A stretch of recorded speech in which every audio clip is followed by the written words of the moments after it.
This is Learn from Others, where we interview a cross-section of successful individuals so you can learn from their experiences, achievements, and even their mistakes. We ask 4 questions that will educate and inspire.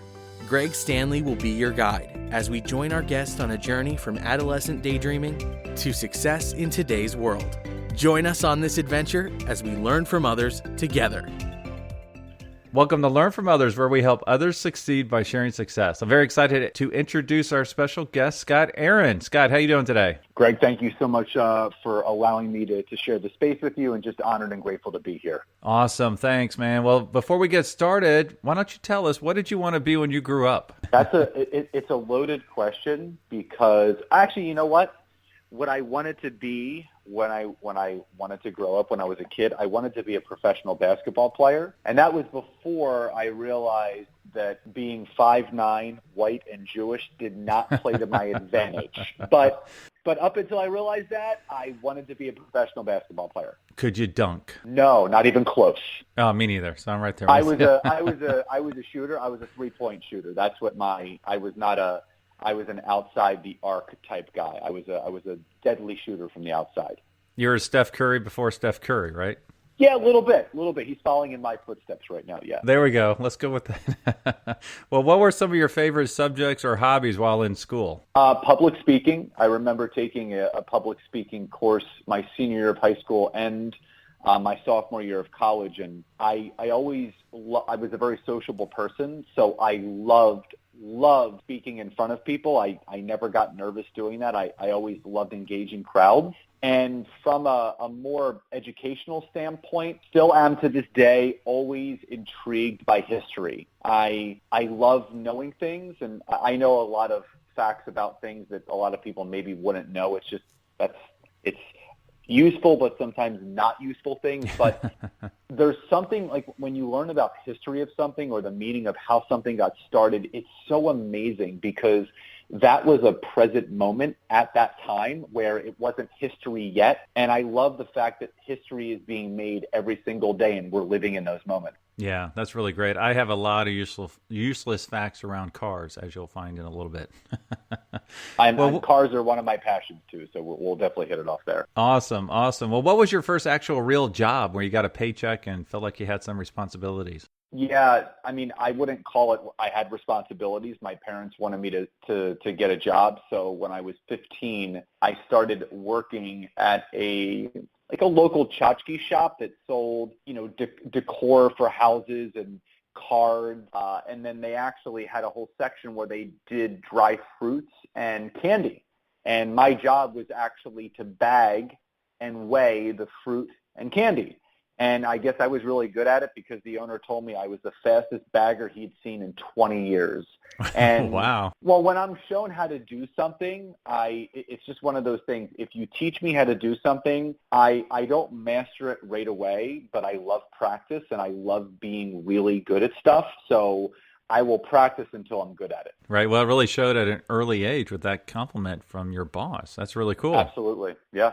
That's awesome. Well, now that we know the start of your career, what do you do today? So today I'm doing nothing that has to do with anything that I learned in college or how I got my start in the professional world. Right now I am a bestselling author, speaker, and I'm a business coach and human connection specialist for social media. Wow, that's really awesome. Can you tell us a little bit about what that entails and what your typical work week is like? So what that entails is I became very passionate about human connection at a very early age. I was a very sociable person. I got bullied and picked on a lot growing up. So I learned to basically fall in love with whatever role I had. And a lot of the smiles that were put on the people's faces around me was at my own doing. Basically, the laugh was on me. But again, if it was making someone happy, I kind of just rolled with it. And obviously, as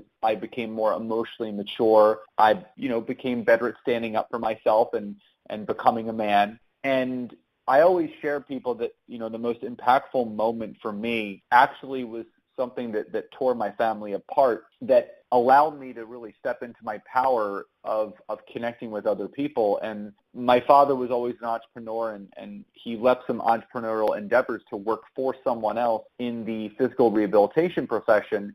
And it was there where he actually got caught up in a $9.5 million insurance fraud case. And Wow. that in turn actually led my father to going to prison for 2.5 years. And I was 18 and a half, almost 19 when this happened, and I was a sophomore in college. So at that time, in between my father pleading guilty and then getting sentenced, there was about an 8-month period where he was able to still work. And at that time, he bought a struggling fitness club in downtown Philadelphia with the help of my two grandfathers, because I think my father knew that eventually someone would have to take over this health club, and that was me at 19 years old. So I left the University of Pittsburgh, where I was currently, or at that time, enrolled in, and I re-enrolled at Temple University in downtown Center City, Philadelphia, and at 19 years old became an owner of a health club. I became a business owner.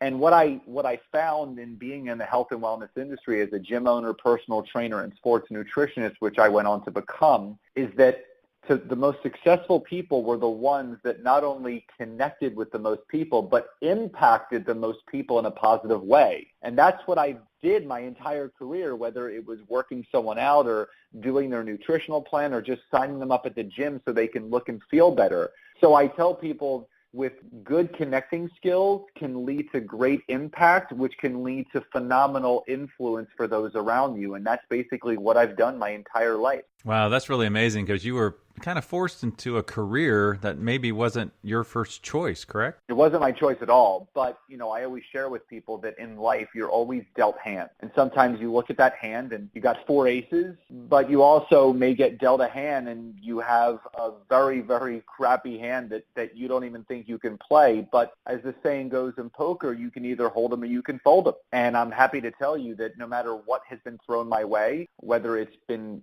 through my 2 divorces, whether it's been my personal bankruptcy, whether it's been my father going to prison, making millions, losing millions, I have not folded a hand yet. Wow, that's really amazing. Well, if you could you take us from that time of owning the gym to today? Like, how did you transition into a best-selling author, speaker, and connector? So through the repetition of personal training, which I did almost 65,000 hours worth, I also realized that took a lot of skill in connecting and building trust and rapport with other people. I was introduced to an opportunity in 2013 with a network marketing company. And, there's a lot of people that may hear the word network marketing and they think scam or pyramid or Ponzi. And I didn't believe any of that because I was psychologically unemployable. I never had a boss. I never worked for someone. I always created my own economy. And I knew about multiple streams of income. I didn't want to just get by. I didn't want to live paycheck to paycheck. I didn't want to just work to pay the bills. I wanted to create wealth so I had more choices in life for myself and my family. And I also knew that the average millionaire had 5 to 7 streams of income. And I had one, my personal training business. And a friend of mine said to me, they said, Scott, if you get sick or injured where you can't train, how are you going to make money? And I said, I didn't know. Right. So I was open. And I jumped in head first to this network marketing opportunity. Within 2 years, I was able to replace my income as a personal trainer a year later with the income that I was able to create with my network marketing opportunity. And I started my coaching practice on LinkedIn. I was actually able to, and I say this, gladly file for personal bankruptcy in 2016 because I had a profitable coaching practice. I had a profitable network marketing business, but I had a failing brick and mortar. My gym, the gym was my father's dream. It wasn't mine. But when I turned around and realized that I was the personal guarantor of the lease of this gym that was failing, the building was falling apart, I was on the hook for $450,000. Right. And I said to my attorney, I said, what are my options? And they said, listen, you've got these 2 other successful businesses. You have this one that's holding you back. You're the personal guarantor. You can, A, continue to trudge along and hope things get better. And at that time, I was losing about $2,000 a month, so I couldn't go much further. Or B, file for personal bankruptcy. And he said on a scale of 1 to 10, 10 being slam dunk, 1 being don't do it, I was a 9.5. Right. So on July 1st of 2016, I filed for personal bankruptcy. July 31st of that same year, I closed the gym. And August 1st of 2016, my life truly began, because my father's dream died, mine was born. And that was doing what I wanted to do, which was helping people, connecting with people. And I had a gift. And in a very saturated digital world that we currently live in on social media, I found a niche on LinkedIn. I found a place where people wanted to talk, they wanted to connect, and they were open and looking for opportunities. So doing what I did in the years that I spent writing up diet plans for people or workouts for people, I wrote a program to teach people how to create human connection, trust, rapport, and relationship on LinkedIn.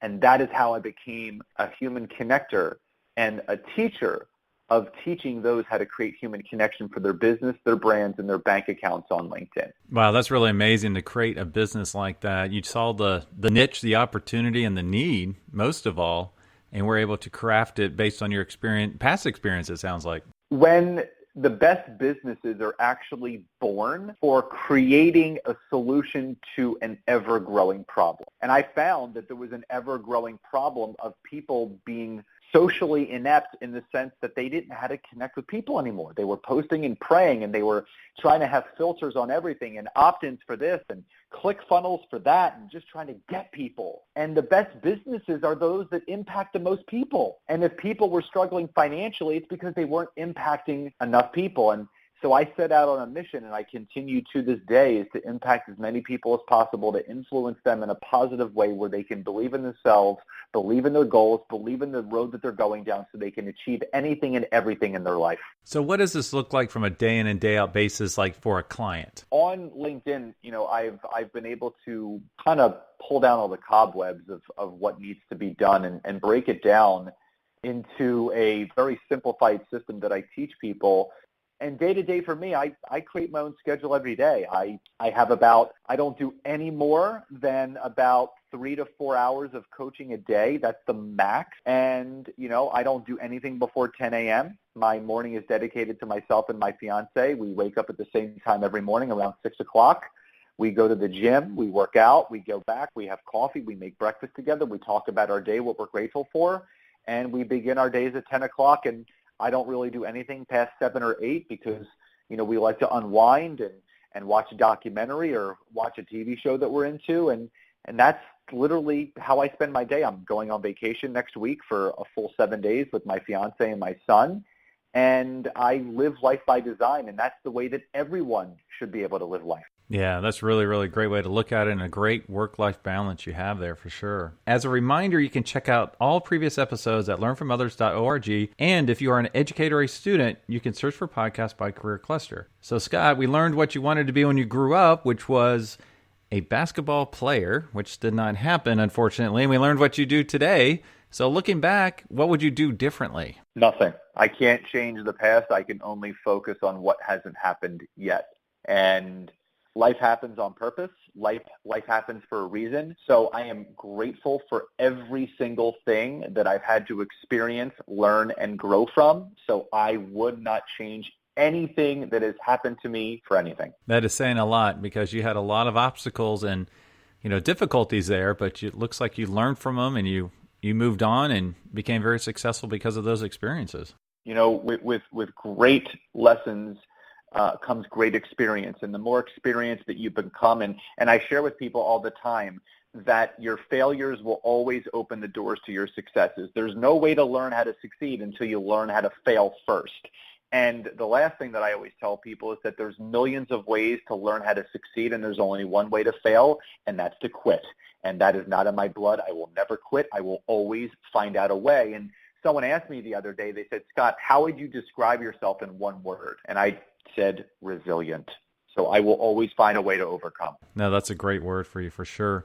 Well, let's talk about the person who would like to do what you do, which is very interesting because I don't come across many of these. A human connector specialist or human connection specialist. What advice would you give them? My advice is this, and you can't, and I'll go back to something I stated earlier in the episode. Everyone is looking for the shortcuts, the quickest way, the easiest way.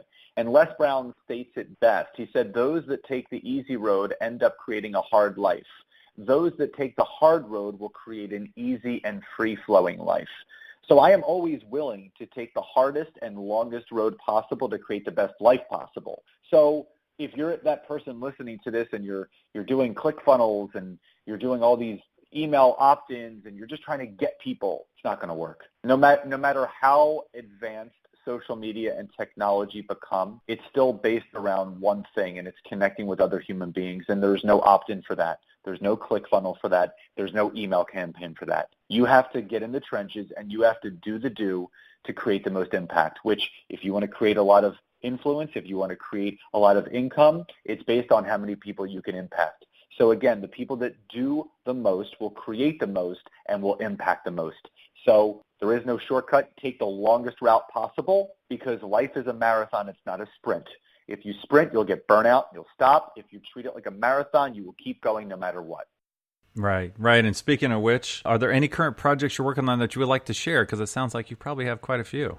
Yeah, I'm working on a third book right now, and I also have a membership site that I'm retooling and getting ready to relaunch, and those doors will be opening up in the later fall. I'm preparing for a couple of keynotes that I have coming up in September and October, and it's just one of those things where I'm always looking to impact people with my voice, with my knowledge, and just my presence. So just working on more public speaking, working on more keynotes, and really working from the one-to-many aspect on stage, impacting the many in the audience. That's awesome. That's really great. Well, as with most journeys, success largely depends on reliable transportation. And we don't know each other, but I'm a huge car guy, and I understand you are as well. So could you tell me, what was your first car? First car was a silver two-door Acura Integra. Oh, those are nice. Yeah. Those are quite the collectible nowadays. Yeah. I mean, well, it was the base model, not the RS or the Type S, but it was a great car. It was called the Silver Bullet. Well, what's your dream car? Porsche 911. Oh, nice. I'm a Porsche guy too. That's awesome. Is there any particular 911 you want?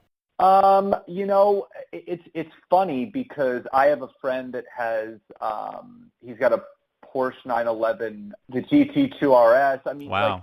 Here's the thing. It's got to be drivable. And what I love about the regular 911, listen, I mean, whether it's the 911 4S, the 911 Turbo, I love the regular 911 because, and I test drove a couple because, you have to sit in it before you get it. And what I love about the 911 is that it's got sexy lines. It's a car that never goes out of style, whether you get one from the early 2000s to the ones they have now. It's drivable. It's pinpoint precision. It's like literally driving a go-kart. You just literally turn the wheel just an inch, hugs the ground like no other. And I think, Porsche and listen, there's Ferrari guys, there's Lamborghini guys. I'm a Porsche because it's a car that really can blend in with an everyday driver. But once you get in that car, it's like no other experience. If you've never driven a Porsche or have never test drove one, I highly suggest everyone to do that, to experience it, because it's a once in a lifetime thing. It's just such a perfectly crafted piece of machinery, from the engine to the craftsmanship, the simplicity of the car. There's no fancy doodads. There's no tons of buttons. It's a car that works. Yeah, that's really great. Great way to put it as well. Well, some jobs, one of the perks is having a company car. So if I had all the money in the world, I'd love to buy you a cool company car based on your job, which was very interesting and fascinating. So I got you a really cool one. And where I started is looking at your profile. It mentioned LinkedIn Accelerator, how you accelerate people's success with LinkedIn. So I just went with that. I said, fastest accelerating cars 2020. So I landed on a real serious one for you. So I picked for you as your cool company car, the McLaren Senna. Are you familiar with this car? I am. I have a friend that has one. Oh my goodness. I need to meet you in person and your friend. Thank you so much for taking us on your career journey today. What's the best way for our listeners to learn more about you and your company? Yeah, absolutely. Website, www.scottaaron.net. My podcast is on there. There's a bunch of free resources. My best-selling book is also available on there. And on social media, you can find me on LinkedIn and Facebook under Scott Aaron, SCOTTAARON. And you can also find me on Instagram. It's at Scott Aaron LinkedIn. And I'm happy to connect with anyone and everyone that wants to reach out. Well, thank you so much for your time today, Scott. Absolutely. Again, thank you for the opportunity and grateful for this and continued success. Thank you for listening to Learn from Others, where we help others succeed by sharing success. Where will our next adventure take us? Subscribe to find out. If you know of someone who has a cool career story or occupation, contact Greg through Instagram at Greg Stanley LFO. That's GregStanley LFO. And we will see you soon as we learn from others together.